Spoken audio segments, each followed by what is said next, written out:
سبحان اللہ سبحان اللہ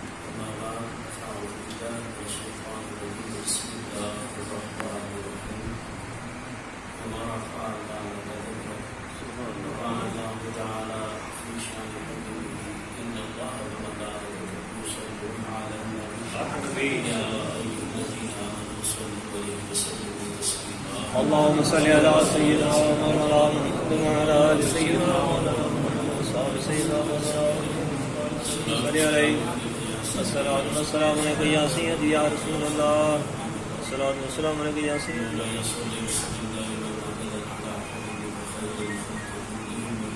سبحان المصطفى بلغ سبحان الله سبحان الله حکم کے مطابق علم رفاع العجب میں ایک دو باتیں حصول برکت کے لیے عرض کر دیتا ہوں، ورنہ جو آپ نے گفتگو فرمائی ہے وہ ماشاء اللہ بڑی جامع اور بڑی قریب وقت کے اندر آپ نے خوبصورت میراث شریف کا پیغام دیا. سبحان اللہ. اللہ تعالیٰ ہمیں سب سے بڑی چیز جس طرح آپ ارشاد فرما رہے تھے کہ حضور نبی رحمت صلی اللہ علیہ وسلم کی آمد وہ اس کی برکات کیا تھی کہ جنہوں نے ہمارے تعلق کو اپنے رب کے ساتھ جوڑ دیا. سبحان اللہ.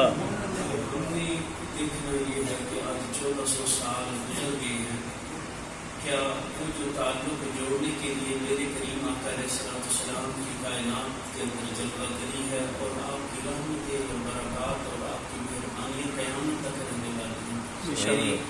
ایک نبی پاک صاحب الاولاد صلی اللہ علیہ وسلم کی نبوت اور رسالت قیامت ازل سے ابد تک اللہ تعالیٰ نے شان عطا فرمائی. سبحان اللہ.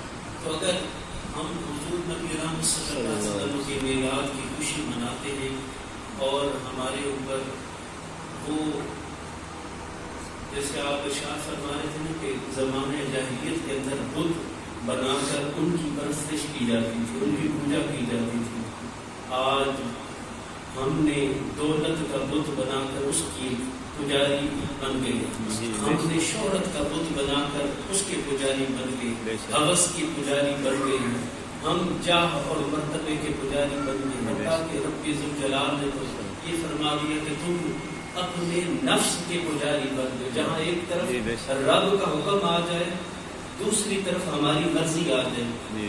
اللہ کا حکم ہے جب مسجد سے بلاوا آتا ہے، جب زکوٰۃ دینے کا حکم آتا ہے، جب خدا کی راہ پر چلنے کا حکم آتا ہے، جب اللہ کی راہ میں تکالیف اٹھانے کا وقت آتا ہے، کیا ہم اللہ کے حکم کی اطاعت کرتے ہیں، رسول اللہ صلی اللہ علیہ وسلم کے احکام پر چلتے ہیں، یا اپنے نفس جو آرام طلب، جو ہمیں تکلیفوں سے دور رکھنا چاہتا ہے، جو ہمیں خدا کی راہ پر چلنے نہیں دینا چاہتا، کیا ہم اس راہ کو اپناتے ہیں؟ ہم اپنا محاسبہ خود کریں.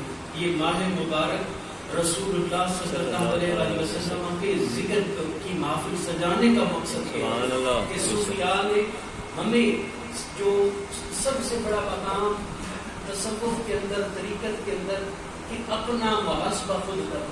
ایک لمحہ صوفیاء فرماتے ہیں تم ایک لمحہ اپنا حساب لو، اپنا محاسبہ کرو، اپنے اعمال کی طرف نگاہ کرو. 100 سال کی عبادت سے بڑھ کر اللہ کو ہمارے پاس اتنی فرصت ہوئی کہ ہم بیٹھ کر یا رات کو اپنے بستر پر لیٹے اور یہ خیال کریں کہ آج کا دن کتنے اوقات میں نے اپنے رب کی اطاعت میں اور رسول اللہ صلی اللہ علیہ وسلم کی محبت میں گزارے، اور کتنے کام میں نے اللہ کے حکم کے خلاف کیے. اگر خلاف کیے یقیناً ہم سے کمیاں، کوتاہیاں، گناہ سرزد ہوتے ہیں. میرے کریم لجپال آقا علیہ السلام نے آپ نے اللہ کی رحمت سے مایوس نہیں فرمایا سب گناہ گار ہیں، لیکن اچھا گناہ گار وہ ہے جو اپنے رب سے معافی طلب کرتا ہے. 100 مرتبہ حدیث شریف میں آتا ہے کہ روزانہ اللہ سے مغفرت طلب کرو، استغفر اللہ 100 مرتبہ، اتنا بھی کہہ دیں. یہ حضور کی سنت بھی ادا ہو جائے گی، اور اس سنت کی برکت سے اللہ تعالیٰ ہم سے جو گناہ سرزد ہوئے ان کی معافی عطا فرمائے. لیکن یاد رکھیے گا کہ کبائر جو ہیں ان کی معافی مانگنا، ان کو ترک کرنا، اور اگر حقوق ان عباد میں سے ہے تو اس بندے کے پاس جا کر اسے معافی طلب کرنا. سبحان اللہ. بے شک. اللہ تعالیٰ نے نبی رحمت صلی اللہ علیہ وسلم کی شانوں کو بڑا بلند فرما دیا, اور جن کی شانوں کو رب بلند فرمائے ان کے بارے میں ہم کیا قیاس کر سکتے ہیں. تو سیدنا جبریل امین نے جب یہ آیت کریمہ آپ کی بارگاہ کے اندر یہ نازل ہوئی تو سرکار نے استفسار فرمایا, تو میں مختصر 1-2 منٹ میں عرض کر لیتا ہوں. تو اللہ کی طرف سے جو حکم ہوا کہ اذا ذکر تو ذکر تمائی میرے حبیب, اب ہم نے آپ کی شانوں کو یوں بلند کر دیا جہاں جہاں اب میرا ذکر ہوگا تو وہاں اللہ نے اپنے ذکر کے ساتھ یہ شان عطا فرمائی, یہ رفعت, یہ عروج, یہ کمال, یہ بلندیاں عطا فرما دی کہ میرے حبیب اب جہاں تیرے رب کا ذکر ہوگا اب وہاں تیرا ذکر ہوگا. تم اذان دو نماز کے لیے, اللہ کی طرف بلانے کے لیے, پر ذکر مصطفیٰ ساتھ کرو. جب تم نماز پڑھو عبادت رب کی کرو, لیکن ذکر مصطفیٰ کرنا لازمی ہے. تم نکاح کی سنت ادا کرو, تم اللہ کا ذکر کرو, لیکن ذکر مصطفیٰ کو جدا نہ کرو. تم نماز جنازہ پڑھو, مغفرت کی دعا کرو, ذکر اللہ کا کرو, عبادت اللہ کی کرو, پر ذکر مصطفیٰ ساتھ کرو. کیوں؟ سیدنا داؤد علیہ السلام نے ایک کیڑے کو دیکھا. حضرت امام غزالی رحمۃ اللہ علیہ فرماتے ہیں آپ نے اس پتھر کے اندر ایک کیڑے کو دیکھا اور آپ نے پوچھا کہ اللہ نے تیری تخلیق کیوں فرمائی, تجھے کیوں پیدا فرمایا؟ تو کہا کہ اللہ کے نبی رب نے جو مجھے تخلیق فرمایا اس کے لیے مجھے حکم دیا میں صبح سے شام تک اللہ کی تسبیح بیان کرتا ہوں. سبحان اللہ والحمد للہ ولا الہ الا اللہ واللہ اکبر, یہ میں اللہ کی تسبیح بیان کرتا ہوں. آپ نے پوچھا کہ شام کے بعد تو کیا کرتا ہے؟ عرض کیا پھر میں پڑھتا ہوں اللہم صلی علی محمد النبی الامی وعلی آلہ وصحبہ وبارک وسلم تسلیما. میں یہ درود پڑھتا ہوں نبی آخر زمان پر. تو حضرت سیدنا داؤد علیہ السلام نے پوچھا اے کیڑے, وہ نبی جن کی ابھی بعثت نہیں ہوئی, کائنات کے اندر جلوہ گری نہیں ہوئی, اس دنیا کے اندر جلوہ گری نہیں ہوئی, آپ نبی بن کر اس دنیا میں تشریف نہیں لائے, تو پھر ان پر درود کیوں پڑھتا ہے؟ اس کی حکمت کیا ہے؟ تو عرض کیا کہ رب ذوالجلال نے میری طرف یہ القاء فرمایا کہ تو میرا ذکر کر, میری تسبیح بیان کر, لیکن میں اس ذکر کو اس وقت تک قبول نہیں کرتا جب تک میرے نبی میرے حبیب پر تم درود بھی نہیں پڑھو. خدا کے ذکر کے ساتھ ذکر مصطفیٰ کرنا ضروری ہے, یہ ہمارے اوپر لازم ہے. لیکن عرض کرنے کا مقصد یہ ہے, جب اسی کے بارے میں سیدنا حضرت قاضی ایاز مالکی رحمۃ اللہ علیہ شفا شریف میں فرماتے ہیں کہ سیدنا امام جعفر صادق رضی اللہ تعالیٰ عنہ سے پوچھا گیا تو آپ نے فرمایا کہ مجھ تک روایت میں پہنچا کہ نبی پاک صلی اللہ علیہ وسلم نے فرمایا اس آیت کریمہ کی شان کے اندر فرمایا, رب نے فرمایا حبیب جال تو ذکر کا ذکری, اے حبیب ہم نے آپ کے ذکر کو اپنا ذکر قرار دے, بات ہی ختم کر دی. حضرت قاضی ایاز مالکی رحمۃ اللہ علیہ فرماتے ہیں کہ اگر کسی نے ساری رات اللہ کی تو صبح اس کو ثواب ملے گا, جو فرشتہ نامہ اعمال میں ثواب لکھنے والا لکھے گا. اس نے ساری رات اللہ کا ذکر کیا, اور اگر اس نے ذکر مصطفیٰ کیا تو رب تعالیٰ نے اپنے حبیب کو یہ شان عطا فرمائی ہے کہ جو ذکر مصطفیٰ کرے فرشتے کی ڈیوٹی ہے وہ لکھے گا اس نے ساری رات اللہ اور اس کے حبیب دونوں کا ذکر. کتنی بڑی شان عطا فرمائی ہے رب نے اپنے حبیب کریم علیہ السلام. یہ ہماری خوش نصیبی ہے, ہم جن کے غلام ہیں, ہم جن کا کلمہ پڑھنے والے ہیں, ان کو انبیاء میں, رسل میں, مرسلین میں اللہ نے سب سے اونچا مقام عطا کر دیا. تو کیوں نہ فخر کرے, اور اس فخر کا تقاضا یہ ہے کہ ہم رب کا شکر بھی ادا کریں, اللہ کی رحمتوں کا پر اللہ کی بارگاہ میں اظہار تشکر کرے, اور جب اس کی بارگاہ کی طرف سے بلاوا آ جائے تو پھر ہم سب چیزوں کو پیچھے کر دیں, اپنے نفس کی پجاری نہ بنے, بلکہ ہم اپنے رب کو ماننے والے, کلمہ طیبہ پڑھ کر اس پر عمل کرنے والے بنے کہ میرے کریم لجپال آقا علیہ السلام کی آنکھوں کی ٹھنڈک نماز ہے. جب اس کے گھر سے بلاوا آ جائے تو پھر ہمارا چین اور قرار ختم ہو جائے, ہمارا قرار ختم ہو جائے. قیامت کے دن اللہ رب العزت ارشاد فرمائے گا, اینا جاری اینا جاری, میرے پڑوسی کہاں ہیں,